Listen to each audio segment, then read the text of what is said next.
Hi, I'm Oliver Lundy. I'm a photographer from the UK, and in this video I'm going through my biggest photography secret, the thing that I wish I knew when I started out, and the thing that I think is going to give you the biggest bang for buck in terms of improving your own photography. So let's get stuck in. So as a beginner or an intermediate, everybody tends to get stuck or goes through the journey the same way. They start off learning all the settings in the camera, and it's understandable that this is a bit confusing because there's a lot. If you know, it's not one thing that you can do or need to do, it's so many. And as you can see, when you're trying to understand lots of things, it can be very, very confusing. It takes a while to get through this process where you're comfortable with getting the right settings in the right scenario. Now, I don't want to disparage you, and if anything, I think it's easier than a lot of people think it is. But the tendency is to get lost in the minutiae of all of those settings and what's possible.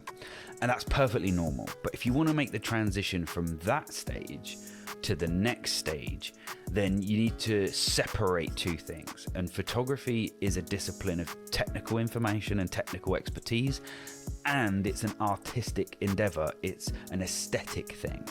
Now, if you want to improve your photography, the first thing you have to do is think about the purpose of your photography. Who's the end viewer of this? And it will depend, or it will change a lot based on, or what makes a good photo is going to change based on its purpose.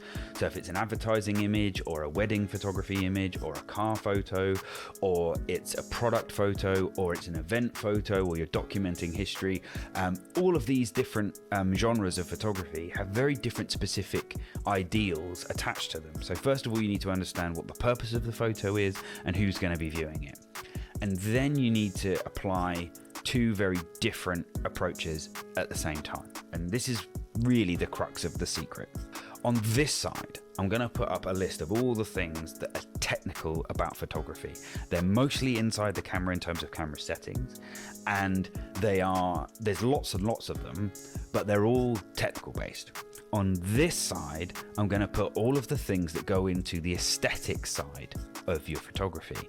So as you can see, there's a lot, and if you want to pause the video and just grab a screen grab of this so that you can make sure that you're familiar with all of these different things, then by all means do. It effectively forms a good basis of, if you understand all of these things, then you've got a pretty good understanding of photography as a whole. But the thing is that people put the wrong emphasis, or they put too much importance on one or the other. And as a beginner, it's all on this side. It's all on the technical side. And that makes sense, because if you don't get the technical side at least mostly right, then you're going to have unusable images. You're going to have stuff that's just massively underexposed or completely out of focus, or there's going to be so much motion blur in it that it's not usable. And you need to learn these steps so that you can get these right. And if you look at really world-class images or world-class photographers, this side is always right, or at least is good enough for the purpose of the photography. And then also, this side is also very strong. But the things that make really world-class images different from the average person's, attempts, is that they get this right, but this side is really strong. And one of these has to be really, really strong if it wants to be a world-class image. And if you think about any famous photo from history, there's always one of these things that's really right. And generally speaking, it tends to be story, which can also be talked about as impact. So what's the emotion that the photo evokes, and why, and how powerful is that emotional reaction? There's lots and lots of examples that I won't go through here just for the sake of time. But if you think about any of your favorite photographers, and if you haven't already got lots of favorite photographers, then go out and research, because finding really, really good photographers and looking at their work is a really good way to learn.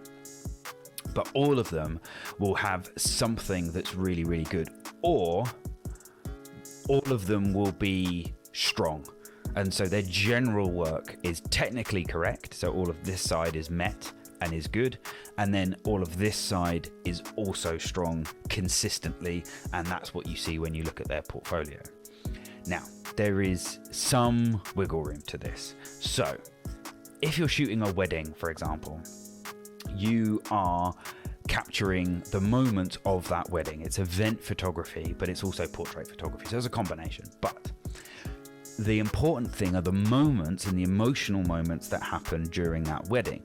So the moment the bride and the mother of the bride first see each other, for example, might be an amazing moment where there's, you know, a big embrace, you know, tear in the eye, that kind of thing. If you captured that perfect moment where the bride is just, you know, absolutely beaming and the mother is, you know, choking up emotionally, let's say, and it's a little bit out of focus, so this side isn't quite perfect, or, you know, you have to bump the exposure a bit because you didn't quite get the settings right, and therefore there's a little bit more grain in it than you'd like, the bride isn't going to care, right? The people who actually commissioned you to be their photographer are going to look at those photos, and the thing that they're going to care about is the emotions, the memories from that day. And obviously they're going to want them to be aesthetically pleasing as well, and that's why they picked you as the photographer. But the important thing is the emotion. And if you've got one of these settings, so story, emotion, impact, anything like that, right, or is really, really good, then this side doesn't matter so much. It just needs to be acceptably correct, which means that the viewer needs to think of it as being acceptably correct, not you as the photographer who's critiquing your own work.